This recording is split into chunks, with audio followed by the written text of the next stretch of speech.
ठीक है। देखो हमारा ये क्वेश्चन था, हमने ये कल क्वेश्चन दिया था और इसको छोड़ दिया था, आप लोगों को सॉल्व करना था। इसे सॉल्व करा आप लोगों ने, आंसर आया। क्या फाइंड करना था?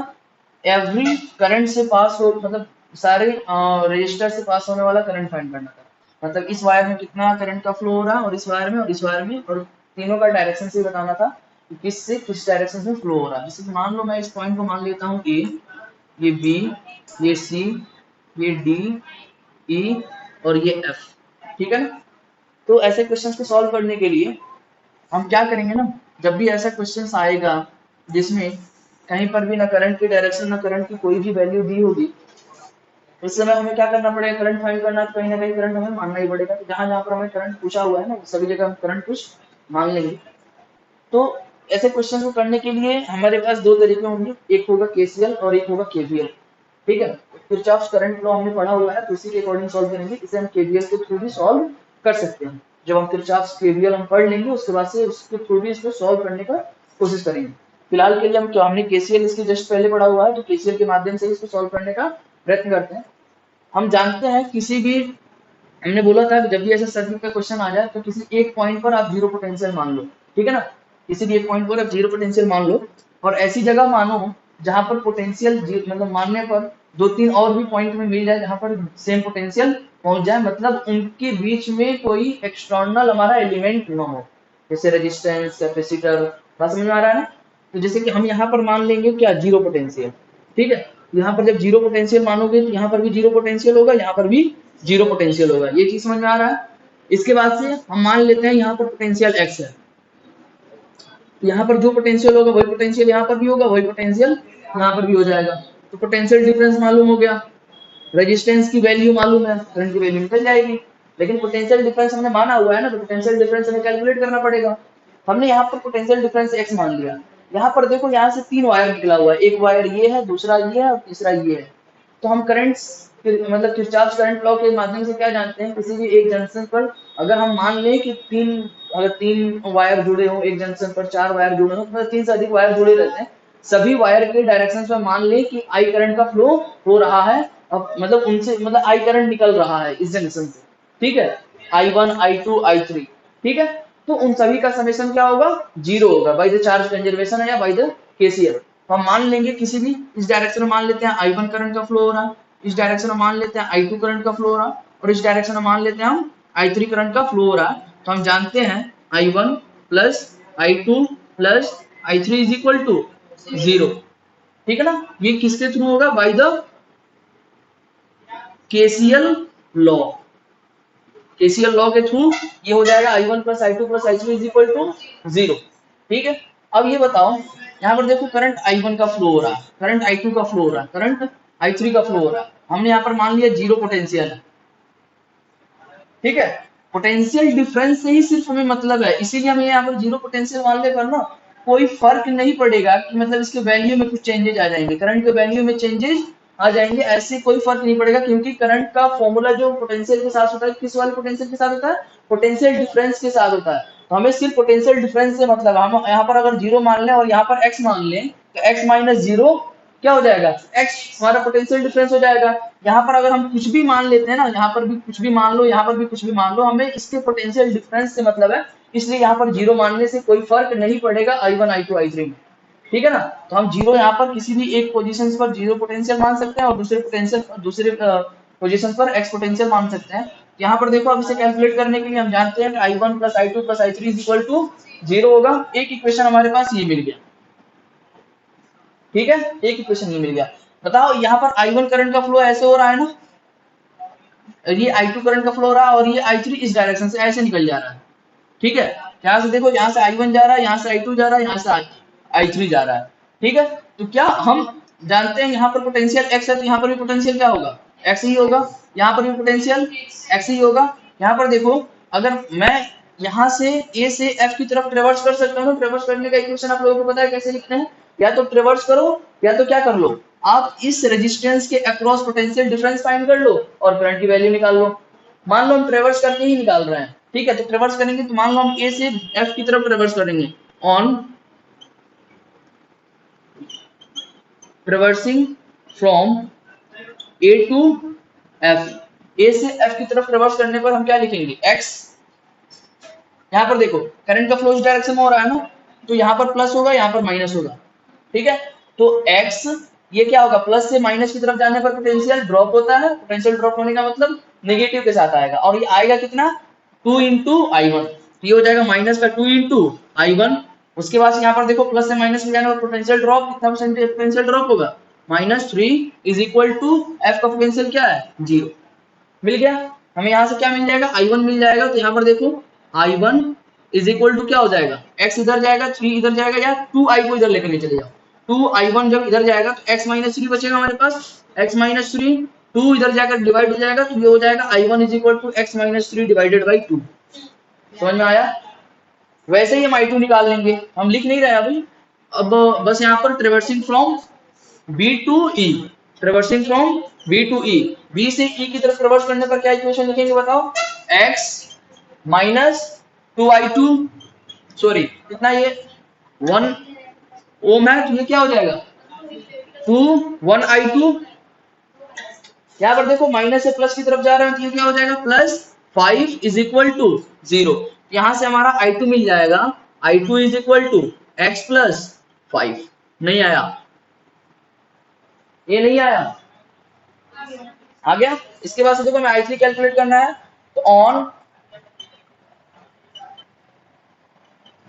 Traversing from C to D, C से D की तरफ ट्रेवर्स करने पर हम लिखेंगे equation x minus 2i3 minus, यहाँ पर देखो ये -1 वोल्ट है कि +1 वोल्ट है, यहाँ पर -1 वोल्ट दिया था मैंने, +1 वोल्ट दिया था ना, यानी कि ये प्लस माइनस इसका साइन को रिप्रेजेंट करता है।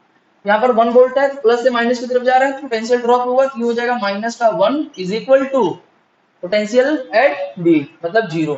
अब यहाँ पर से हम I3 कैलकुलेट करेंगे, तो I3 इज इक्वल टू हो जाएगा हमारे पास x - 1 डिवाइडेड बाई 2। समझ में आया कि नहीं आया, ये बता दो। I1 I2 I3 हमने कैलकुलेट कर लिया, समझ में आया कि नहीं आया, ठीक है ना। अब लिखेंगे फ्रॉम इक्वेशन 1, ठीक है ना। इक्वेशन 1 था I1 plus I2 plus I3 is equal to 0। हमने I1 I2 और I3 का x के एक्सप्रेशन में फॉर्मूला मतलब वैल्यू कैलकुलेट कर लिए। बस I1 I2 I3 की जगह पे ये जो भी वैल्यू है x के, क्या पर ये x - 1 है, मतलब जैसे कि यहाँ पर हमने दूसरे यहाँ पर ट्रेवर्स करा था ना, 1 रेजिस्टेंस की वैल्यू है 1 × I2 है, ठीक है ना। तो ये हो जाएगा x - 1 × I2 plus 5 is equal to 0, तो I2 इज इक्वल टू मिल जाएगा मैं x प्लस 5, ठीक है। अब I1 plus I2 plus I3 की वैल्यू पुट कर दो, तो I1 की वैल्यू कितनी है, x - 3 divided by 2 plus x plus 5 plus x - 1/2, ये क्या हो जाएगा x/2 प्लस यहाँ से हो जाएगा x प्लस यहाँ से हो जाएगा x/2। यहाँ से हमारे पास बचेगा माइनस का 3/2 प्लस यहाँ से 1 बचेगा, सॉरी यहाँ से 5 बचेगा, ये हो जाएगा -3/2 प्लस 5, और ये यहाँ से माइनस का 1/2 इज इक्वल टू 0। समझ में आया। ये अब मिल करके हो जाएगा 2x, x/2 plus x/2 is equal to x, और x plus x is equal to 2x। यहाँ से देखो ये -3/2 है और -1/2 है, ये हो जाएगा माइनस का 4/2 यानी कि -2 plus 5 is equal to +3 is equal to 0, यानी x is equal to minus का 3/2 वोल्ट। समझ में आया, समझ में आया, आ गया ना, ठीक। यानी ये x क्या है, x हमारा पॉइंट B पर पोटेंशियल है, पॉइंट B पर जो पोटेंशियल होगा वही पॉइंट A पर, वही पॉइंट C पर, यानी पॉइंट A B C पर पोटेंशियल क्या है हमारा माइनस का 3/2 वोल्ट।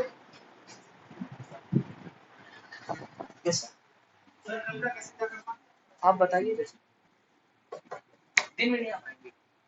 हाँ ये लोग नहीं आ पाएंगे, तो आज शाम को ही मामला, जब भी शाम में आएंगे तो फिर आप शाम को इनकी क्लास ले लें, मैं और फैसल इनकी क्लास ले लें, आप इनकी क्लास ले लें। बाकी ठीक है सर, आप लोग उनसे मैं एक बार बोल देता हूँ कि अब क्लास होगी, ये आ पाएंगे। हाँ फिर ये भी तो है, कल शाम को तो आ जाओ,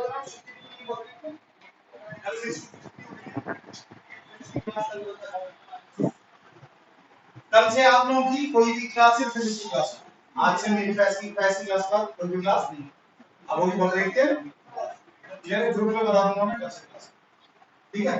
तो कल आप लोग सेम टाइम पर आएंगे जिस टाइम पे इसकी क्लास 5 बजे से, तो 5 बजे आएगा 20 की क्लास, ठीक है बता दें। और आप लोग हमारा potential at B A and C क्या हो जाएगा, माइनस का 3/2 वोल्ट, ठीक है ना। तो ये हमारा पोटेंशियल हो गया। अब देखो ये पोटेंशियल हो गया, तो हम यहाँ पर I1, I2 और I3 की वैल्यू x के टर्म में, मतलब पोटेंशियल के टर्म में, पोटेंशियल एट बी के टर्म में हमने कैलकुलेट कर रखा है। बस I1, I2 और I3 के, मतलब I1, I2, I3 कैलकुलेट करने के लिए इन्हीं इक्वेशंस में क्या कर दोगे, x की जगह पर जो भी वैल्यू आई है वो पुट कर दोगे, I1 की वैल्यू मिल जाएगी। जैसे I1 इज इक्वल टू, यहाँ पर क्या है हमारा x माइनस 3/2, तो x is equal to minus 3/2 minus 3/2। इसको जब कैलकुलेट करोगे तो कितना हो जाएगा बताओ, ये हो जाएगा -9/4, ठीक है। -9/4 हो जाएगा कैसे, 2 3 जा 6 हो जाएगा, -3 -6 इज इक्वल टू -9, 2 नीचे चला जाएगा तो 2 × 2 इज इक्वल टू 4, यानी I1 इज इक्वल टू क्या मिल गया, -9/4। यानी I1 हमने इस डायरेक्शन में माना था, यहाँ पर I1 की वैल्यू माइनस आने का मतलब क्या है, निगेटिव आने का मतलब क्या है कि जो हमने डायरेक्शन माना था ना उसके अपोजिट डायरेक्शन में करंट का फ्लो हो रहा है। यानी हमारा जो करंट का फ्लो हो रहा है इस वाले वायर में, उसका डायरेक्शन क्या है, ऊपर की तरफ है, और कितना है 9/4 एम्पियर। समझ में आया। I2 ऐसे ही कैलकुलेट करने के लिए हम x की जगह पे क्या पुट कर देंगे, -3/2 पुट कर देंगे। यहाँ पर देखो -3/2 प्लस 5 इज इक्वल टू क्या हो जाएगा, 5 2 10, और ये हो जाएगा 10 - 3 इज इक्वल टू 7/2 एम्पियर। अब देखो I2 की वैल्यू हमारी पॉजिटिव आ रही है, मतलब हमने जिस डायरेक्शन से माना हुआ है उसी डायरेक्शन में करंट का फ्लो हो रहा है, और कितना करंट का फ्लो हो रहा है, 7/2 करंट का फ्लो हो रहा है। वैसे ही हम कैलकुलेट कर लेंगे I3 देखो कितना है, I3 is equal to x minus 1/2, तो -3/2 minus 1/2 is equal to minus का 5/4 एम्पियर।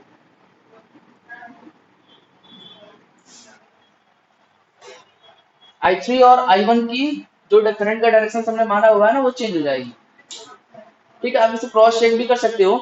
यहाँ पर देखो I1 हमारा इस डायरेक्शन में फ्लो हो रहा है, I3 भी हमारा इसका अपोजिट डायरेक्शन से फ्लो हो रहा है, और कितना फ्लो हो रहा है, 5/4 एम्पियर, ठीक है। अब देखो यहाँ पर ये दोनों करंट इस डायरेक्शन में ऐसे जाएंगे और ऐसे आ रहे होंगे, मतलब ऐसे करंट का फ्लो हो रहा है इस वाले पूरे सर्किट में, ऐसे करंट का फ्लो हो रहा है। इसमें आप देख भी सकते हो I1 प्लस I3 मिल करके I2 बन जाएंगे। आप इसमें क्रॉस चेक भी करो, I1 और I3 को दोनों को जोड़ो, ठीक है।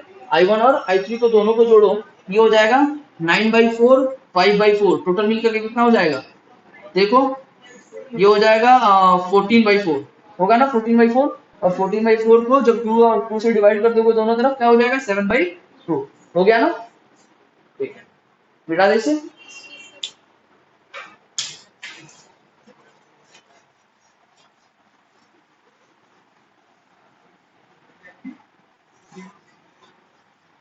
अब इसके बाद से देखो हम पढ़ने वाले हैं, इसी पे समझा दिए रहते हैं, चलो ठीक है।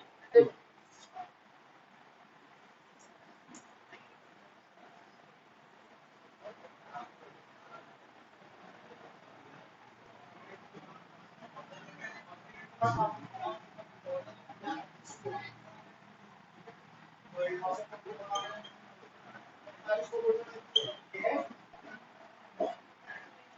देखो ये सर्किट दिया गया आपको, सिंपल सा एक मैंने सर्किट दिया, ठीक है ना, एक लूप का ही सर्किट है ना, और इस सर्किट में 2 रेजिस्टेंस है और 2 बैटरी है, ठीक है। आपको बताना है इस सर्किट में कितने करंट का फ्लो हो रहा है, सिंपल सा क्वेश्चन है। आपको ये बताना है इस सर्किट में कितने करंट का फ्लो हो रहा है। क्या कुछ दिमाग लग पा रहा है कैसे इस क्वेश्चन को सॉल्व करेंगे, बताओ, लगाओ दिमाग। हमें ट्रेवर्स करना आता है ना, किसी एक पॉइंट से दूसरे पॉइंट पर ट्रेवर्स करते हैं, और क्या करते हैं कि हम पहले पॉइंट से ट्रेवर्स करना स्टार्ट करते हैं, लास्ट पॉइंट जो आता है उसकी पोटेंशियल उसी के बराबर कर देते हैं, ये तो आता है ना। तो वैसे ही यहाँ पर भी करो से, अब कोई सा भी एक पॉइंट ले लो, जैसे मान लो मैंने ये पॉइंट ले लिया, मैं नाम दे देता हूँ इसको, ये पॉइंट ए है, ये पॉइंट बी है, ये पॉइंट सी है, ये पॉइंट डी है, ठीक है ना। हमें ट्रेवर्स करना तो आता है ना, हम जानते हैं किसी सर्किट के एक टर्मिनल से दूसरे टर्मिनल पर ट्रेवर्स कैसे करते हैं, ठीक है। और हमने मान लिया ये एक पॉइंट है, और हम मान लेते हैं कि इसके क्लॉकवाइज डायरेक्शंस में करंट का फ्लो हो रहा आई, हम ऐसा मान लेते हैं जनरली कि अब बताओ ये सिर्फ एक ही सर्किट है, एक ही सर्किट है, या तो इसके दो ही केस हो सकते हैं, या तो करंट का फ्लो ऐसे हो रहा होगा, या तो करंट का फ्लो इसके अपोजिट डायरेक्शन में हो रहा है, दूसरा कोई केस है नहीं। ठीक है, तो हम किसी भी एक डायरेक्शन में करंट का फ्लो मान लेते हैं, पॉजिटिव आया तो उसी डायरेक्शन में हो रहा होगा, निगेटिव आया तो उसके अपोजिट डायरेक्शन में हो रहा होगा। तो इसको सॉल्व करने के लिए हम क्या करेंगे, ऐसे क्वेश्चन को सॉल्व करने के लिए किसी भी एक डायरेक्शन में करंट हम मान लेंगे आई करंट का फ्लो हो रहा है। उसके बाद से देखो हम किसी भी एक पॉइंट को कंसीडर कर लेते हैं और हमें ट्रेवर्स करना आता है। ठीक है, तो हम मान लेते हैं कि potential at A is equal to कुछ बी होगा, कुछ भी potential at A is equal to होगा कुछ, जैसे कि मान लो हम potential at A is equal to V A मान लेते हैं। हम क्लॉकवाइज डायरेक्शन में ट्रेवर्स करना स्टार्ट करते हैं, मतलब ऐसे हम आएंगे, ऐसे यहाँ से यहाँ जाएंगे, यहाँ से यहाँ जाएंगे, फिर हम यहाँ से यहीं पहुंच जाएंगे। ठीक है ना, देखो हमने मान लिया कि potential at A is equal to V A है, तो वी ए, ठीक है, उसके बाद से करंट का फ्लो ऐसे हो रहा है, यहाँ पर प्लस आएगा, यहाँ पर माइनस आएगा, ये क्या हो जाएगा माइनस का 5 इंटू आई, माइनस का 5 इंटू आई। उसके बाद से जब इधर से इधर आएंगे तो माइनस से प्लस की तरफ यानी पोटेंशियल गेन हो रहा है, कितना गेन हो गया +4। फिर यहाँ से इधर की तरफ जाएंगे तो यहाँ पर प्लस होगा, यानी यहाँ पर माइनस होगा, यानी पोटेंशियल ड्रॉप हो रहा है, कितना हो जाएगा माइनस का 2 इंटू आई। समझ में आ रहा है। फिर इधर से इधर बढ़ेंगे तो देखो माइनस से प्लस की तरफ जा रहा है, यानी पोटेंशियल गेन हो गया, कितना गेन हो गया +3 इज इक्वल टू, बताओ कितना लिखेंगे वी ए। ये तो आता है ना सबको, ये तो पढ़ा दिया पहले मैंने। तो हमने ये इक्वेशन लिख दी। अब देखो यहाँ पर मैं अगर मान लो वी ए को इधर लेकर के जाऊं, सोचना मैं वी ओ को उधर लेकर के जाऊं, बाकी जैसा है वैसे ही लिखो। अभी माइनस का 5i प्लस का 4 माइनस का 2i प्लस का 3 is equal to V A minus V A is equal to, समझ में आया। ये देखो V A minus V is equal to 0 हो गया। तो इसमें केवीएल जो हम लोगों को पढ़ाया गया ना, इसमें यही है, ट्रेवर्स करना हमने सीखा। बस इसमें एक पॉइंट से किसी एक पॉइंट से स्टार्ट करने के लिए, मतलब किसी क्लोज्ड लूप के लिए लागू होता है। जैसे यहाँ पर जो आपको लूप दिखाई दे रहा है ये क्लोज्ड लूप है। हम ट्रेवर्स करना किसके लिए स्टार्ट किए थे, मतलब किसी भी एक सर्किट को ले लिए थे, पॉइंट ए से पॉइंट बी तक हमने ट्रेवर्स करा था। वैसे इसमें भी हमने अप्लाई करा, सभी जगह अप्लाई कर सकते हैं वो ट्रेवर्स करने वाला तरीका। ठीक है, अब हमने किसी एक पॉइंट से स्टार्ट करा, और चूंकि ये क्लोज्ड लूप था, हम वहां पर ओपन लूप ले रहे थे, अब ये क्लोज्ड लूप है, तो हमने कोई भी एक पॉइंट कंसीडर कर लिया, हमने यहाँ से ट्रेवर्स करना स्टार्ट करा, हमने ट्रेवर्सिंग यहीं पर खत्म करी। ठीक है, यहीं पर खत्म करी, हमने ये इक्वेशन लिखा। तो हम देख रहे हैं कि पॉइंट किसी भी एक पॉइंट से ट्रेवर्स करना स्टार्ट करने पर फिर हम वहीं पर खत्म कर रहे हैं, तो उनके बीच का पोटेंशियल डिफरेंस 0 आ रहा है। समझो पोटेंशियल डिफरेंस क्या आ रहा है, मतलब समेशन ऑफ पोटेंशियल डिफरेंस क्या आ रहा है 0 आ रहा है। बात समझ में आ रही है ना। तो हमने क्या करना है ना, केसीएल केवीएल में हमें दरअसल यही बताया जाता है किरचॉफ वोल्टेज लॉ में, किसी भी क्लोज्ड लूप में किसी एक पॉइंट से, ठीक है ना, स्टार्ट करके रिवर्सिंग उसी पॉइंट पर आ जाते हैं, तो जो भी टोटल पोटेंशियल हमारा आएगा ना, पोटेंशियल डिफरेंस वही उसी को ना जोड़ते जाता है, पोटेंशियल डिफरेंस को ही जोड़ते जाता है, तो sum of potential difference is equal to हमेशा 0 होगा किसी भी क्लोज्ड लूप के लिए। बात समझ में आ गई। किसी भी क्लोज्ड लूप के लिए total potential difference, sum of potential difference is equal to 0 होगा। बात समझ में आ रहा है। तो इसमें आप लोगों को समझ में आ गई ये चीज। तो आपको करना क्या है, आपको नॉर्मली इसमें करना ये है कि किसी भी पॉइंट से आप रिवर्सिंग करना स्टार्ट करेंगे, ठीक है ना, तो आप या तो क्लॉकवाइज डायरेक्शन में या तो काउंटर क्लॉकवाइज डायरेक्शन में, किसी भी डायरेक्शन में आप मूव कर सकते हो। या तो आप इधर से इधर, इधर से इधर, इधर से इधर, इधर से फिर इधर, या तो आप इधर से इधर ऐसे भी मूव कर सकते हो। बस हमें जहां से पोटेंशियल डिफरेंस को सम करना स्टार्ट करा है ना, वहीं पे खत्म करना है। जिस पॉइंट से स्टार्ट करना है उसी पॉइंट पर खत्म करना है। तो यानी क्लोज्ड लूप के लिए हमेशा सम ऑफ पोटेंशियल डिफरेंस क्या होगा 0 के बराबर होगा। तो हम ट्रेवर्स करना यहाँ से स्टार्ट करेंगे जब, तो देखो ये पोटेंशियल डिफरेंस यहाँ का लिखेंगे, प्लस यहाँ का पोटेंशियल डिफरेंस, प्लस यहाँ का पोटेंशियल डिफरेंस, प्लस यहाँ का potential difference is equal to 0। बात समझ में आया। लेकिन हमें डायरेक्शंस का ध्यान रखना है कि हम क्लॉकवाइज डायरेक्शन में जा रहे हैं कि एंटी क्लॉकवाइज डायरेक्शन में जा रहे हैं। किसी एक डायरेक्शन को कंसीडर कर लेंगे और उस डायरेक्शन के अकॉर्डिंग हमने ट्रेवर्स करके क्या लिख देना, पोटेंशियल डिफरेंस का सम लिख देना। हमने यहाँ पर क्या लिखा हुआ, पोटेंशियल डिफरेंस का सम ही लिखा हुआ है। प्लस माइनस क्यों आ रहा है, जहां पर हमारा गेन हो रहा होगा उसको पहले प्लस के साथ लिखेंगे, जहां पर ड्रॉप हो रहा होगा उसको माइनस के साथ लिखेंगे, जाहिर सी बात है। इसी को हम कहते हैं केवीएल। यही हमारा करंट वोल्टेज लॉ है, ठीक है ना। केवीएल को हम एक और नाम देते हैं, जैसे कि ये जो है ना केवीएल हमारा, ये एनर्जी कंजर्वेशन पर बेस्ड है। इस पर बेस्ड है एनर्जी कंजर्वेशन पर। आप लोग जानते हो, आप लोगों ने वर्क डन के लिए पढ़ा होगा कि अगर हम कहीं से वर्क डन करना स्टार्ट करते हैं फिर उसी पॉइंट पर पहुंच जाते हैं तो हमारा टोटल वर्क डन कितना होता है, 0 होता है। ठीक है, तो ऐसे ही सेम चीज है यहाँ पर। देखो यहाँ पर डिस्प्लेसमेंट तरीके से हम कह सकते हैं कि इसमें क्या हो रहा है ना कि जितना पोटेंशियल गेन होगा उतना ही पोटेंशियल लॉस होगा। किसी भी एक पॉइंट से ट्रिवर्स करना स्टार्ट करते हैं और दूसरे पॉइंट पर मतलब उसी पॉइंट पर पहुंच जाए, तो जितना पोटेंशियल गेन हो रहा होगा वहां पर पहुंचने के लिए, मतलब कहने का मतलब यहाँ पर पोटेंशियल हमेशा सेम होगा, तो पोटेंशियल डिफरेंस तो 0 आना ही है। यानी इसके रास्ते में जितने भी पोटेंशियल डिफरेंस आएगा ना, तो जितने गेन हो रहे होंगे और जितने ड्रॉप हो रहे होंगे वो सबके सब ड्रॉप वाला और गेन वाला हमेशा एक दूसरे के बराबर ही होंगे, तो दोनों मिलकर के एक दूसरे को कैंसिल आउट करके 0 हो जाएंगे। क्योंकि इस पॉइंट के लिए VA minus VA is equal to 0 ही होगा, क्योंकि यहाँ पर पोटेंशियल हमेशा सेम रहने वाला है। बात समझ में आ रहा है ना? तो लिखो हेडिंग दो KVL, ये बनाना उसमें पहले हेडिंग दे दो KVL, किरचॉफ्स वोल्टेज लॉ।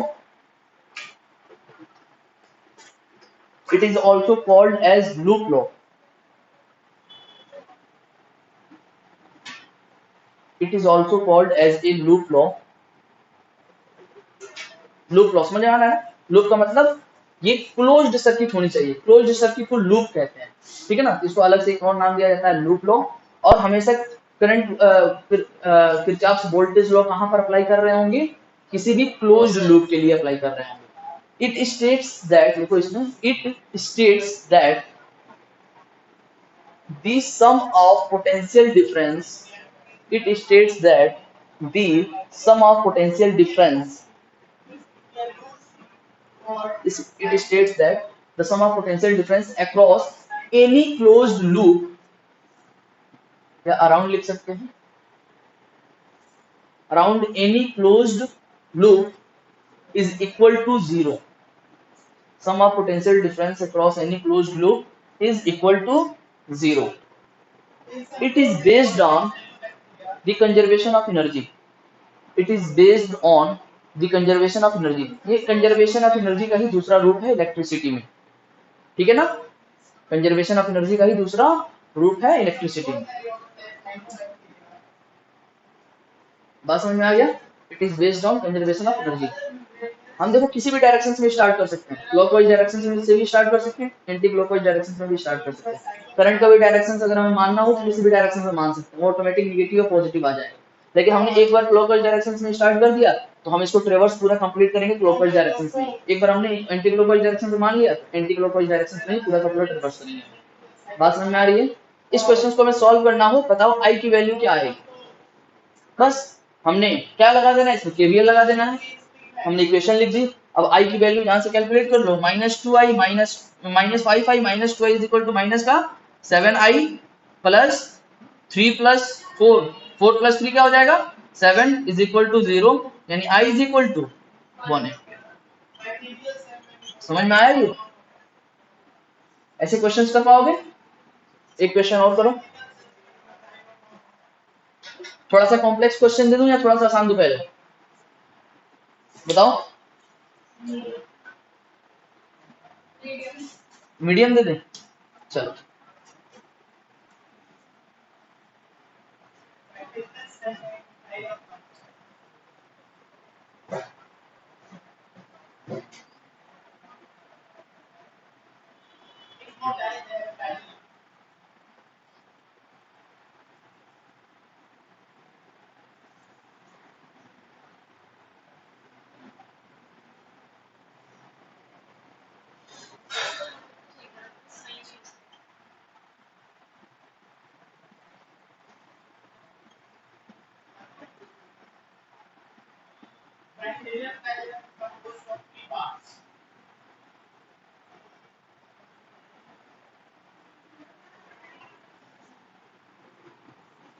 पढ़ा दे कुछ और इसमें?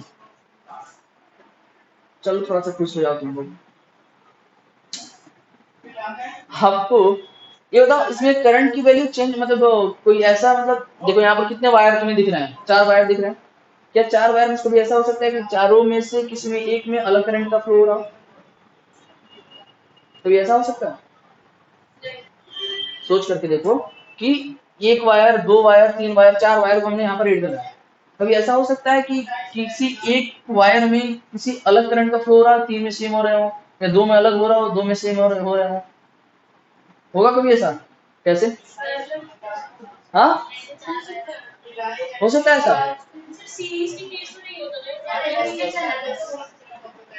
अच्छा, फिर हम लगाएंगे कैसे ये? देखो ना, यहाँ से देखो, यहाँ से स्टार्ट करो, ये भी सीरीज में, ये भी सीरीज में, ये भी सीरीज में, ये भी सीरीज में।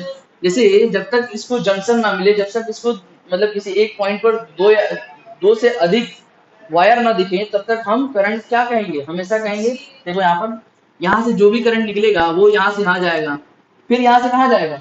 इधर ही जाएगा ना, कोई और तो रास्ता है नहीं कि कम हो जाएगा या अधिक हो जाएगा, फिर यहाँ से इधर ही जाएगा। तो इसमें देखो एक ही वायर है, दरअसल ये चार वायर नहीं है, ये एक ही वायर है। ठीक है, हमने ऐसा कह दिया, मान लो चार तो मैंने तोड़ दिया है, जैसे कि मान लो मेरे पास चार वायर है अलग अलग, उसको एक नहीं बना सकता हूँ मैं चारों को जोड़ करके, तो वैसे ही जोड़ा हुआ है मैंने। ठीक है, चलो मैं कह रहा हूँ, अभी कह रहा हूँ कि चार वायर ही है, लेकिन चारों में सीरीज कनेक्शन में जोड़ा हुआ है, तो करंट का जो फ्लो इसमें होगा, दूसरा रास्ता है नहीं, तो उतना ही इसमें भी होगा, उतना ही इसमें होगा, उतना ही इसमें होगा। ठीक है, इसीलिए हम इसमें करंट वोल्टेज लॉ लगा पा रहे हैं, क्योंकि हमने देखो, हमने करंट आई का फ्लो इस तरह इस डायरेक्शन में मान लिया आई, यही आई इधर भी जा रहा है, यही आई के लिए मैंने इधर भी लिखा। देखो यहाँ पर इक्वेशन में 5 के लिए भी 5 के साथ भी आई का मल्टीप्लीकेशन करा है, और 2 के साथ भी आई का ही मल्टीप्लीकेशन करा है, यानी इसमें जितना करंट का फ्लो हो रहा है उतना ही करंट इस वाले रेजिस्टेंस में भी हो रहा है। हमेशा ये चीज याद रखना। इस क्वेश्चन को सॉल्व करो, मुझे आई की वैल्यू बताओ, टोटल कितने करंट का फ्लो हो रहा है इस वाले सर्किट में। इसको मिटा देते हैं हम, मिटा देना। हाँ, करंट का बता, करंट ही बताना।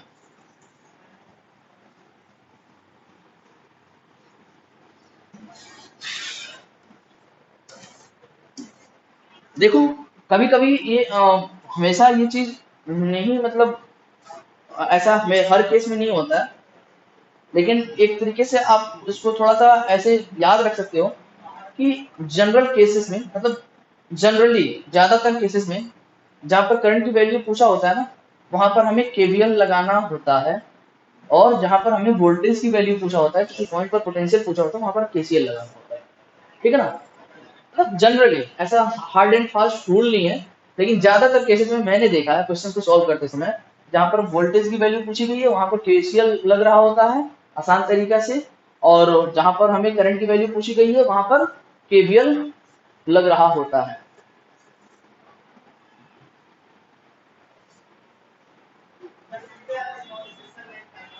टाइम कितना हो गया? 6।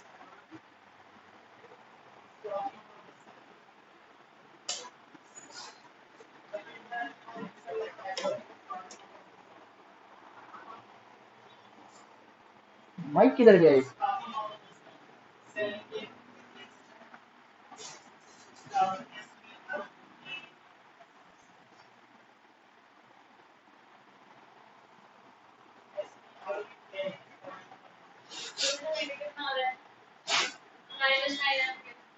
नारा -9 एम्पियर, तो किसमें नेगेटिव में आ रहा है, जिस डायरेक्शन में करंट माना हुआ है उसका पूरी डायरेक्शन में करंट का फ्लो हो रहा है, बस इतना ही फर्क आएगा। ठीक है, नेगेटिव आ जाए तो डरना नहीं है, बस उसका जो डायरेक्शन हमने मान रखा है उसके अपोजिट डायरेक्शन में करंट का फ्लो हो रहा है, इसीलिए नेगेटिव आ रहा है।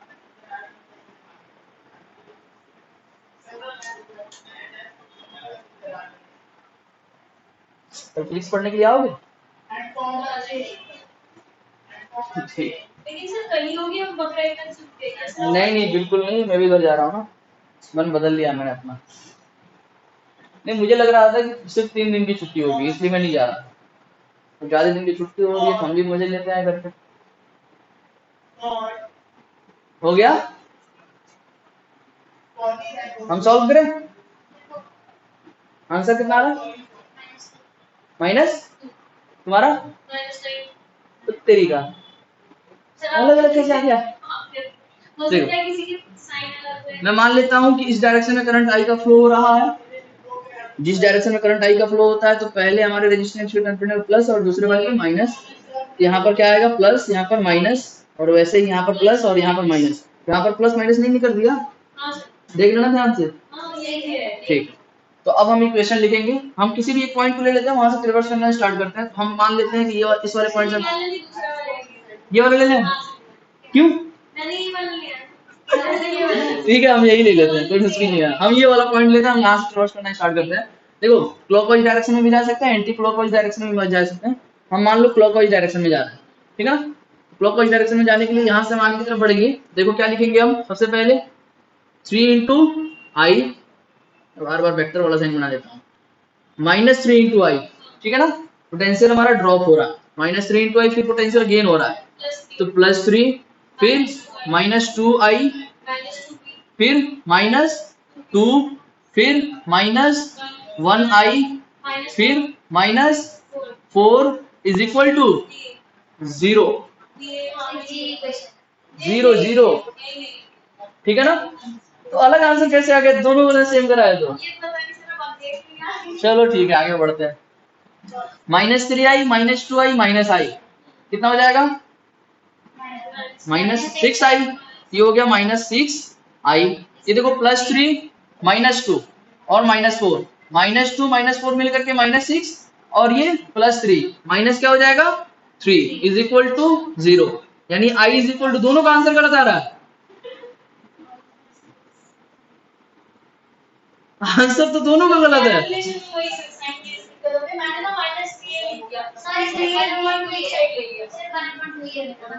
1/2 की 2 पढ़ दियो तुम।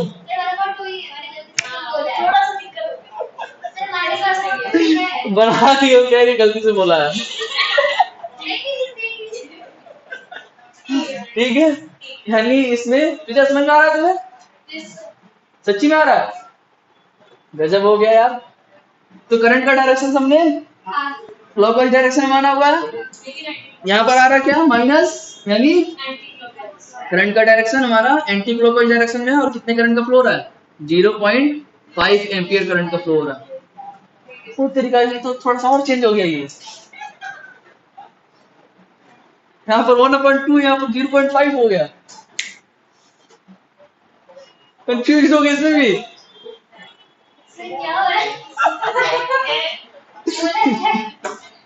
कुछ नहीं, बस मतलब 1/2 को 0.5 लिख दिया, मिटा दी, मिटा इसको। अब थोड़ा सा कॉम्प्लेक्स क्वेश्चन पे आते हैं, ठीक है।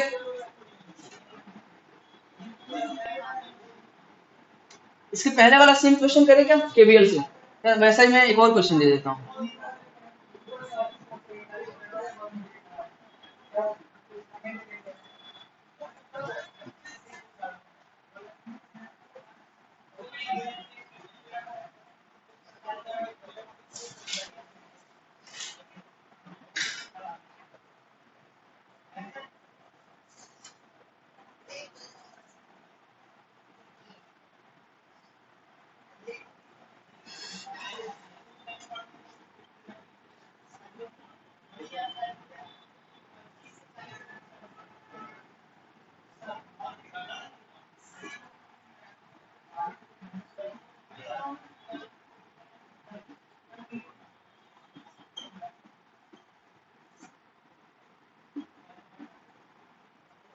ठीक है,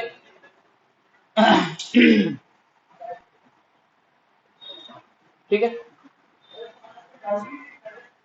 अब इसे किस लॉ के द्वारा करोगे तो आसान होगा, तुम्हें बताना है ना कि 2 ओम का जो करंट रजिस्टर है, इस वायर मतलब इस रजिस्टर के थ्रू टोटल कितने करंट का फ्लो हो रहा है। क्वेश्चन है, find the current across register of 2 ohm. Find the current across register of 2 ohm. ये सेम क्वेश्चन है, ठीक है। और मैंने वैल्यू हो सकता है भले अलग ही हो, लेकिन ऐसा क्वेश्चन मैंने सॉल्व करा है, मतलब जेई एडवांस या जेई मेंस की क्वेश्चन ना, एडवांस ना थोड़े देगा, लेकिन मेंस के क्वेश्चन में कहीं पर हमने मेंस की प्रैक्टिस करते समय मैंने इस क्वेश्चन को करा था, ऐसे ही सेम क्वेश्चन। ठीक है, तो प्रैक्टिस करो, सोचो क्या कर सकते हो इसमें। ठीक है, तो मैंने वो जो जीरो वोल्टेज वाला मेथड बताया था वो भी अप्लाई नहीं हो पाएगा, क्योंकि हम यहाँ पर जीरो मान लें, फिर यहाँ पर जीरो मान लें। ठीक है, तो जीरो जीरो तो यहाँ पर मान लेंगे हम। यहाँ पर हमें दिख रहा है कि पोटेंशियल ड्रॉप हो जाएगा, कुछ यहाँ पर भी पोटेंशियल निकल जाएगा, लेकिन यहाँ पर पोटेंशियल क्या होगा, यहाँ पर भी पोटेंशियल अलग होगा, यहाँ पर भी पोटेंशियल अलग होगा, यहाँ पर भी पोटेंशियल अलग होगा। लेकिन ऐसे केसेस में हम जीरो मानते हैं कि किसी एक पॉइंट पर जीरो जीरो मिल रहा है और किसी एक पॉइंट पर एक्स मान ले तो उन सभी पॉइंट पर एक्स एक्स मिल जाए, लेकिन सभी जगह अलग अलग हो जा रहा है देखने पर, क्योंकि यहाँ जाएंगे आगे की तरफ हमें पता नहीं है कितना ड्रॉप होगा कितना गेन होगा, यहाँ पर भी हमें पता नहीं है कितना ड्रॉप होगा कितना गेन होगा, क्योंकि करंट की वैल्यू नहीं मालूम है ना। और यहाँ पर हमें 3-4 वायर दिखाई दे रहा है, मतलब कि नॉर्मली क्या है, तो एक वायर यहाँ है, एक वायर ये है और एक वायर ये है, मतलब 3-3 करंट का फ्लो हो रहा है। तो 3-3 करंट में एक सेम करंट भी नहीं है। ठीक है, कि हम आई करंट मान लें और हम पोटेंशियल ड्रॉप जो भी हो 2 इंटू आई कर लेंगे, पोटेंशियल ड्रॉप या पोटेंशियल गेन। तो इसमें थोड़ी सी दिक्कत आ रही है, इस तरीके से नहीं हो पाएगा। फिर सोचो क्या हम कर सकते हैं इसमें, किरचॉफ करंट लॉ भी नहीं लगा सकते हैं, किरचॉफ करंट लॉ लगाने में भी थोड़ी सी दिक्कत होगी। ठीक है ना, क्योंकि हमें यहाँ पर किसी एक जगह पोटेंशियल एक्स मानना पड़ेगा। ठीक है, उसके लिए फिर हम करंट आई का डायरेक्शन इस तरफ, current I two, current I three इस तरफ, फिर यहाँ पर पोटेंशियल सभी जगह पोटेंशियल अलग अलग आएगा। ठीक है, तो ये थोड़ा सा कॉम्प्लेक्स हो जाएगा उस माध्यम से कर रहे होंगे। तो फिर हम क्या कर सकते हैं, किरचॉफ वोल्टेज, अभी हमने पढ़ा Kirchhoff voltage. Kirchhoff voltage law में क्या पढ़ा हमने, किरचॉफ वोल्टेज लॉ किसके लिए अप्लाई होता है, क्लोज्ड लूप के लिए। यहाँ पर तुम्हें क्लोज्ड लूप दिखाई दे रहा है, दिखाई दे रहा है, बिल्कुल दिखाई दे रहा है, और सॉल्व हो गया क्वेश्चन। ठीक है, लेकिन यहाँ पर कितने क्लोज्ड लूप दिखाई दे रहे हैं, कितने कितने कितने कितने कितने कितने, जब तक सही आंसर नहीं दोगे तब तक कितने, सोचो।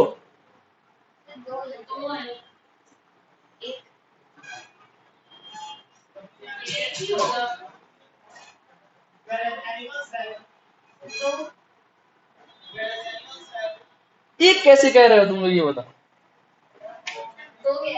एक कह रहे थे तुम अभी, कैसे एक होगा, दो होगा, तो भी नहीं होगा, मैं कह रहा हूँ दो भी नहीं होगा। तो बताओ ना तीसरा ऑप्शन क्या हो सकता है, सोचो ना, तीसरा एक भी नहीं होगा, दो भी नहीं होगा, तो जाहिर सी बात है कुछ अलग होगा, इनफाइनाइट हो नहीं सकता है, चार भी नहीं हो सकता है, क्या हो सकता है, तीन हो सकता है, तीन बोल दिया करो। एक क्लोज लूप ये है, एक ये है, कुछ दिखा नहीं दिखा, अच्छा तीन क्लोज लूप है। ठीक है, तो हम किरचॉफ वोल्टेज लॉ लगा करके कितने इक्वेशंस लिख सकते हैं, तीन इक्वेशंस लिख सकते हैं। कितने करंट हो सकते हैं इसमें, अगर इधर कुछ जा रहा होगा करंट, जितना करंट इधर निकलेगा इन इसमें इसमें इसमें सेम करंट का फ्लो होगा, इसमें एक करंट होगा, इसमें इसमें इसमें सेम करंट का फ्लो होगा, इसमें एक करंट होगा, इसमें अलग करंट का फ्लो होगा, यानी कि तीन करंट है हमारे पास और तीन इक्वेशंस है, सॉल्व हो गए। हमें करना क्या है ऐसे क्वेश्चन को सॉल्व करने के लिए, हमें मान लेना है कि इस डायरेक्शन में करंट I2 का फ्लो हो रहा है, इस डायरेक्शन में करंट I3 का फ्लो हो रहा है और इस डायरेक्शन में करंट I1 का फ्लो हो रहा है। बस क्या करना है, हमें मान लेना है कि करंट I1 का फ्लो इस डायरेक्शन में हो रहा है, करंट I2 का फ्लो इस डायरेक्शन में हो रहा है, करंट I3 का फ्लो इस डायरेक्शन में हो रहा है। तो सबसे पहला इक्वेशन हमारे पास क्या आएगा, सबसे पहला इक्वेशन बताओ, सबसे पहला equation by the charge conservation, by the KCL law, बताओ। I1 plus I2 plus I3 is equal to 0। सबसे पहला इक्वेशन तो ये हो गया। अब लगाओ KVL। कोई जरूरी नहीं है कि KCL से सॉल्व हो रहा है तो सिर्फ उसमें KCL ही लगेगा, KVL भी लगेगा, KCL भी लगेगा, बहुत सारी चीजें लगेगी। ठीक है ना, तो दोनों लग रही होती है, किसी क्वेश्चन में किसी क्वेश्चन में सिर्फ एक ही लग रही होती है। ठीक है, तो ये हमने कर लिया। अब इसके बाद से एक इक्वेशन हमारे पास ये मिल गई।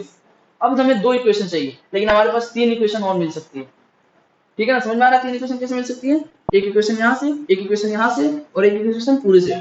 तो किसी भी दो को चूज कर लो जो तुम्हें आसान लगे। दो चीज आसान, कैसे आसान कौन सा होगा, ये और ये, क्योंकि बड़े वाले को लेंगे तो सबका लिखना पड़ेगा। तो दोनों छोटे वाले लूप के लिए केवीएल का इक्वेशन लिखो। जैसे कि मान लो मैं इस वाले इक्वेशन में आ जाता हूँ, यहाँ पर देखो मैं क्या करूंगा, सोचना ध्यान से। हाँ ठीक है, ये देखो मैं किसी भी एक डायरेक्शन में क्या करूंगा, मान लूंगा।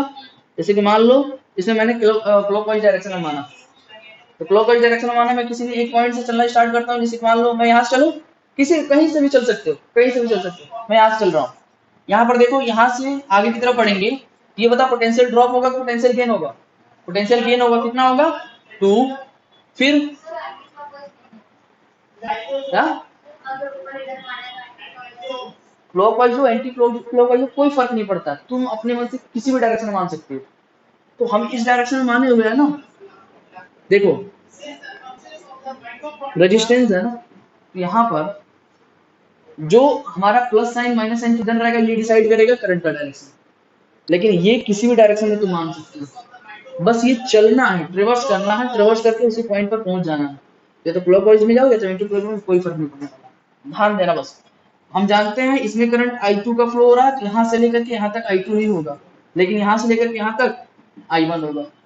ठीक है, तो यहाँ से देखो, यहाँ से चलना स्टार्ट करते हैं, ध्यान देना यहाँ पर ध्यान दे लो। छूट गया समझ में नहीं आया तो हमको दोष मत देना बाद में। कुछ और मिला नहीं, इधर से इधर जाने पर हमें एक मिला रेजिस्टेंस, ठीक है, जिसमें करंट I1 का फ्लो हो रहा है। तो करंट I1 का फ्लो इस डायरेक्शन में हो रहा है, प्लस ये माइनस, यानी पोटेंशियल ड्रॉप। कितना पोटेंशियल ड्रॉप होगा बताओ, -2 I1 प्लस 6, सोच लो। हाँ सर बस 5 मिनट सोच लो। यहाँ पर minus minus minus current plus minus -2 plus, मतलब प्लस, समझ में आया कैसे प्लस। ये चीज का ध्यान रखना, 1 into I2 is equal to 0। यहाँ से इक्वेशन मिलेगी तुम्हें 2I1 minus I2 is equal to 6 plus 2 is equal to 8। ये इक्वेशन हो जाएगी सेकंड तुम्हारी। नहीं आया, आ गया। इसमें हम चाहते हैं, इसमें भी क्लॉकवाइज डायरेक्शन में चलते हैं। देखो हम यहाँ से चलना स्टार्ट करते हैं, यहाँ से ट्रैवर्सिंग स्टार्ट करते हैं, ये क्या हो जाएगा -I3, समझ में आया। अब ये बताओ माइनस का 3I3 नहीं आया रेडी। यहाँ पर देखो ये करंट का फ्लो देख, सुन I3 इस डायरेक्शन में हो रहा है ना, प्लस माइनस, अभी भी इसमें यही हो रहा है, इसी डायरेक्शन में जा रहा है, तो प्लस माइनस, ठीक है, समझ में आया। इसमें हमने प्लस क्यों लिखा था, क्योंकि करंट का फ्लो अपोजिट डायरेक्शन में हो रहा है इसमें। लेकिन इसमें हमने माइनस क्यों लिखा था, क्योंकि इसमें करंट का फ्लो उस डायरेक्शन में हो रहा है जिस डायरेक्शन में हम ट्रेवर्स कर रहे हैं, इसलिए इसके लिए माइनस, इसके लिए प्लस। हमें ये कौन बताएगा पोटेंशियल गेन होगा, पोटेंशियल ड्रॉप होगा, करंट का डायरेक्शन बताएगा। क्या बताएगा, करंट का डायरेक्शन बताएगा।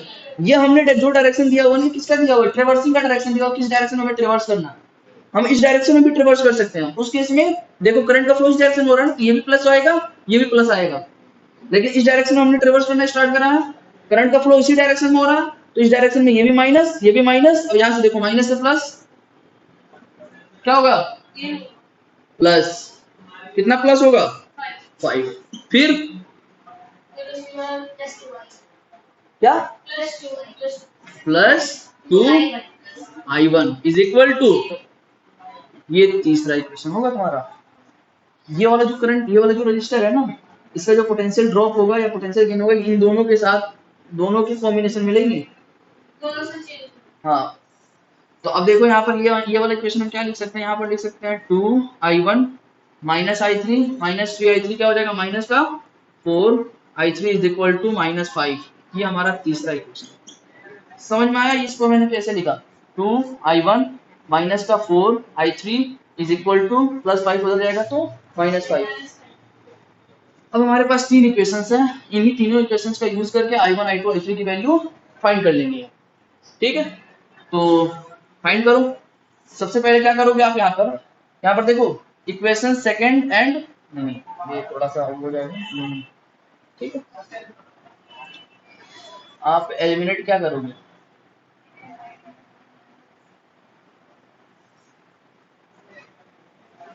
सॉल्व करने के बहुत सारे तरीके हैं, जैसे सॉल्व करना मन, यहाँ से क्या करो, यहाँ से हम I1 को एलिमिनेट कर देते हैं, ठीक है ना, समझो यहाँ से हम क्या कर देते हैं, I1 को एलिमिनेट कर देते हैं, I1 इज इक्वल टू क्या हो जाएगा बताओ, from equation second I1 is equal to क्या हो जाएगा बताओ, I2 प्लस 8 डिवाइडेड बाई 2, नहीं आया। अब यहाँ से हम क्या करेंगे, I1 को इसमें पुट करेंगे तो हो जाएगा 2 into I2 plus 8 divided by 2 minus का 4 I3 is equal to minus 5। ये इक्वेशन मिल गई हमें, यहाँ से 2 से 2 कैंसिल आउट हो गया, यहाँ पर मिलेगा हमें I2 प्लस 8 माइनस का 4 I3 is equal to minus 5, minus plus 8 इधर जाएगा तो माइनस 5 हो जाएगा, ये इक्वेशन हमारे पास हो जाएगी I2 माइनस का 4 I3 is equal to minus का 13। यहाँ से हम I1 को भी एलिमिनेट कर देते हैं, यहाँ से भी I1 की वैल्यू उठाकर यहाँ पर पुट कर देते हैं। अब इसे सॉल्व कर लेना, सॉल्व करना आता है ना, दोनों दो इक्वेशंस में से I1 I2 को एलिमिनेट करके I3 की वैल्यू फाइंड कर लेना। 3 इक्वेशन से 3 वेरिएबल है सॉल्व करने। अब मैं एक तरीका बता रहा हूँ जो कि मेरे दिमाग में पहले नहीं आया, क्योंकि बहुत सारे दिन हो गए और मैंने इसका रिवाइज नहीं करा था कैसे क्वेश्चन को उठाना है। तो आपको क्या करना है ना, आप केवल 2 ही वायर में मानो करंट सोचो। अगर मैं मान लेता हूं कि इस डायरेक्शन में करंट I1 का फ्लो हो रहा है, इस डायरेक्शन में करंट I2 का फ्लो हो रहा है, ठीक है, तो जाहिर सी बात इसमें कितना होगा, एक तुम्हारा जो वेरिएबल है वो एलिमिनेट हो गया पहले ही, तो एक वेरिएबल एलिमिनेट हो गया तो बहुत ज्यादा कैलकुलेशन करने की जरूरत नहीं पड़ेगी। जब कैलकुलेट में कर रहा था उसके बाद मुझे ख्याल आएगा, ठीक है ना। तो आसान तरीका यही है कि आप एक में क्या मान लो I1, दूसरे में क्या मान लो I2 और तीसरे में क्या हो जाएगा, जो भी हमने दोनों का इस डायरेक्शन माना हुआ है तो ये दोनों आकर के इस डायरेक्शन में I1 प्लस I2 चले जाएंगे। तो एक वेरिएबल तुम्हारा पहले ही एलिमिनेट हो गया, बस 2 वेरिएबल बचे, 2 इक्वेशंस निकालो। 2 इक्वेशंस कैसे आ जाएंगी आपकी, 2 इक्वेशन मिल गई, solve. I1 plus I2 plus I3 की जरूरत ही नहीं पड़ी, ठीक है ना, समझ में आ गया। ऐसे क्वेश्चन को सॉल्व कर सकते हो। ये होता है तरीका हमारा KVL लगाने का। तो और कभी मान लो भाई एक और वेरिएबल कोई आ गया, इन 3 जो इक्वेशन बने इनसे सॉल्व नहीं हो पा रहा, तो तीसरा चौथा क्या ऑप्शन अप्लाई करोगे, पूरे बाहर वाले लूप को भी एक अलग से लूप मान करके उसमें ट्रेवर्सिंग कर लोगे KVL लगा। समझ में आ रहा है, हो पाएगा ऐसे क्वेश्चन को सॉल्व। और मैं कुछ क्वेश्चन आपके पास भेज दूंगा, ठीक है, उसको प्रैक्टिस कर लीजिएगा। KCL KVL हो गया, अभी बहुत सारे मतलब चीजें बाकी हैं, इसमें बहुत सारी चीजें हमने नहीं पढ़ी है, ठीक है। अभी तो यही नहीं खत्म हुआ कैपेसिटर कहाँ से स्टार्ट होगा, तुम लोगों की छुट्टी भी हो जाएगी, कल ही पढ़ना है इसे। अब कभी मुझे पढ़ाने का मन नहीं है, देखो क्या मैं मैसेज करके बताऊँ कल नहीं आ पाऊंगा, सबसे पहले छुट्टी करवा के। सच्ची सही कह रहे हो नुमरा, सच्ची में जाना,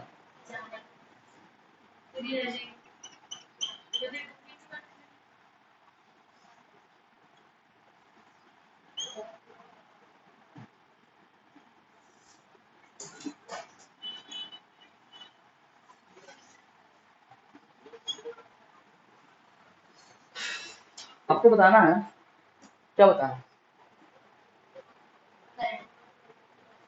हाँ करंट बताना। आपको एक बैटरी दी गई है, ठीक है ना, क्या दिया गया, बैटरी दिया गया है, बैटरी का EMF E दिया गया है, बैटरी का इंटरनल रेजिस्टेंस स्मॉल आ रहा है, सर्किट का रेजिस्टेंस कैपिटल आ रहा है। आपको बताना है इसमें कितने करंट का फ्लो हो रहा है, किसका यूज करके बताओगे, बताओ किसका यूज करोगे, यूज किसका करोगे, बोलो KVL, गधेड़ो समझ में नहीं आ रहा, लूप दिया हुआ है ना, बस KVL लगाओ झट से आंसर पाओ।